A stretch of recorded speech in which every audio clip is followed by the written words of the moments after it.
Exercise 1.4।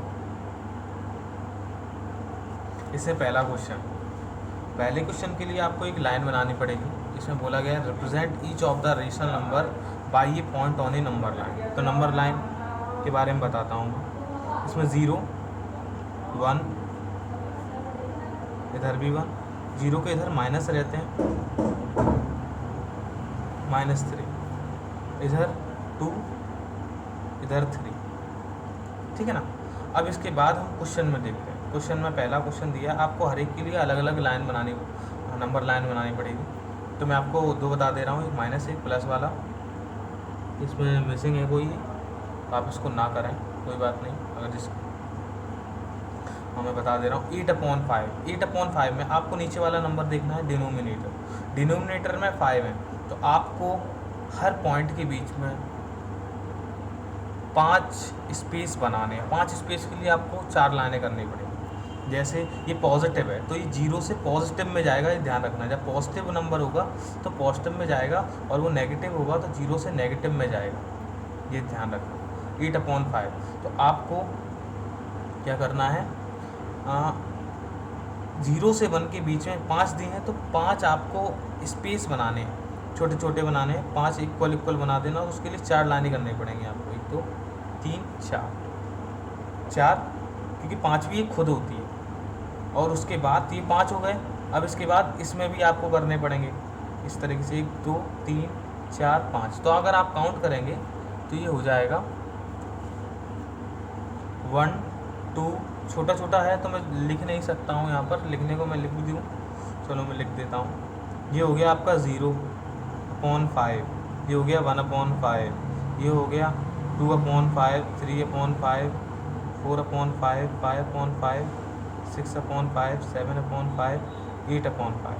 तो जहाँ पर 8/5 है, क्योंकि 8/5, तो यही आपका पॉइंट हो गया।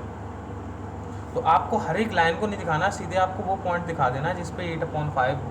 वो तो मैंने आप काउंटिंग के लिए बताया था, आपको उम्मीद है दिख रहा हो, बहुत छोटा हो चुका है। मैं थोड़ा कैमरे के नज़दीक लाता हूँ, फोकस कर पाए कैमरा तो।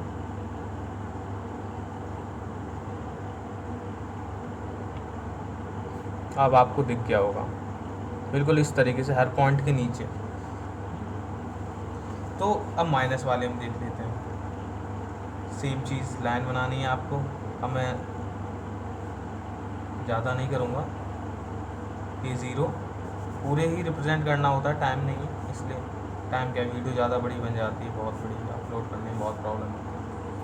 तो ये -1 -2, तो आपको नीचे 7 दिया है, तो आपको -1 से 0 के बीच में 6 लाइनें करनी पड़ेंगी। मतलब स्पेस तो 7 बनाने पर 6 लाइनों में ही 7 स्पेस हो जाएंगे, क्योंकि वो 7वीं खुद ही ये लाइन होती है।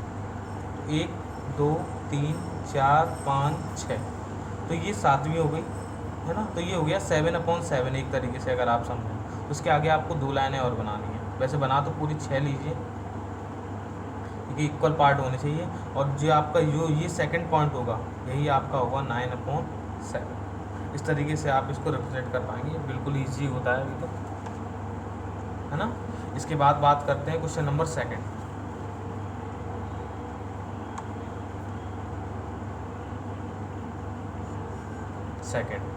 तो देखिए, सेकंड वाले में एक रेशनल नंबर पूछा है। वैसे तो बहुत आसान होते हैं एक रेशनल नंबर निकालना, है ना।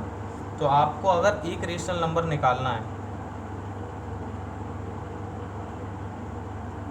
किसी भी नंबर के बीच में, तो आप उन दोनों में दो का मतलब एक पूछे तो 2 का मल्टीप्लाई करो, 2 पूछे तो 3 का मल्टीप्लाई करो।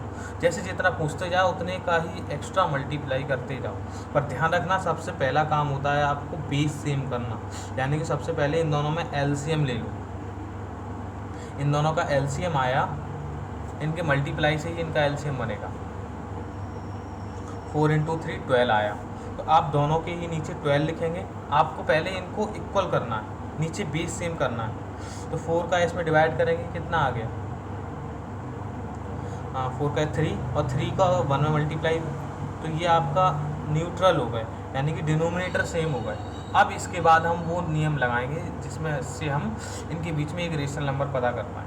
तो हमें दोनों तरफ 2 का मल्टीप्लाई करना है। एक रेशनल पता करना है तो 2 का मल्टीप्लाई कीजिए दोनों तरफ। 2 ऊपर नीचे, और इसमें भी 2। 3 2 जा 6 अपॉन 24 एंड 4 2 जा 8 अपॉन 24। तो अब आप देख सकते हैं इन दोनों के बीच में एक रेशनल नंबर है ना।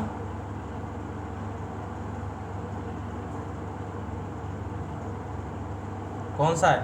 7 अपॉन 24। तो यही इन दोनों के बीच का रेशनल नंबर है। तो फटाफट से हम एक और आपके लिए कर देते हैं, क्वेश्चन नंबर 4 इसी का, 3 अपॉन 10 एंड 7 अपॉन 12। इससे आपको एक चीज़ नई सीखने को मिलेगी इसमें, कि अगर ज़्यादा भी हों तो भी उससे कोई मतलब नहीं है तो उनके बीच में ही, तो आप एक लिख सकते हैं। तो सबसे पहला काम इन दोनों के बीच में नीचे सेम करना। तो मैं दोनों का एलसीएम बता देता हूँ। 10 और 12 का एलसीएम है 12 5 जा 60। तो एलसीएम आ गया इसका 60, इसका भी 60। 10 का 60 में डिवाइड किया 6 बार जाएगा, 6 3 जा 18। 12 का 5 बार, 7 5 जा 35। तो अब आप खुद देखिए यहाँ पर, अब आपको यहाँ मल्टीप्लाई करने की ज़रूरत ही नहीं है। कभी ज़रूरत पड़ती है तो आप करेंगे। अब यहाँ ज़रूरत ही नहीं है, आपको बहुत सारे नंबर ऑलरेडी दिख रहे हैं, नीचे सेम हो चुका, ऊपर आपको इन दोनों के बीच में काफ़ी नंबर दिख रहे हैं। तो आपको एक नंबर बताना है, तो आप इनमें से जैसा चाहें वैसा बता सकते हैं, है ना। 18 से 35 के बीच में, तो 19 अपॉन 60 भी लिख सकते हैं, है ना। लिखना एक ही है, आप कोई भी लिख सकते हैं। मैं बता दे रहा हूँ 19 अपॉन 20 अपॉन 60, 20 अपॉन 60 कट जाएगा, वरना 1 अपॉन 3 हो जाएगा। तो आपको लिखना एक ही है, ध्यान रखिए। जितने पूछे सिर्फ उतने लिखिए, ज़्यादा मत लिखिए, नहीं तो एक्स्ट्रा ऑर्डनरी हो जाएगा वो। अब उसके बाद आते हैं आपके आगे क्वेश्चनों पे। यहाँ तो एक ही एक पूछा था आपसे, अब आपसे ये बहुत सारे मल्टी पूछेगा। तो थर्ड क्वेश्चन में find a rational number between, इसमें भी एक ही पूछा है। क्वेश्चन दिखा दूँ मैं आपको। Find a rational number between 1/3 and 1/5।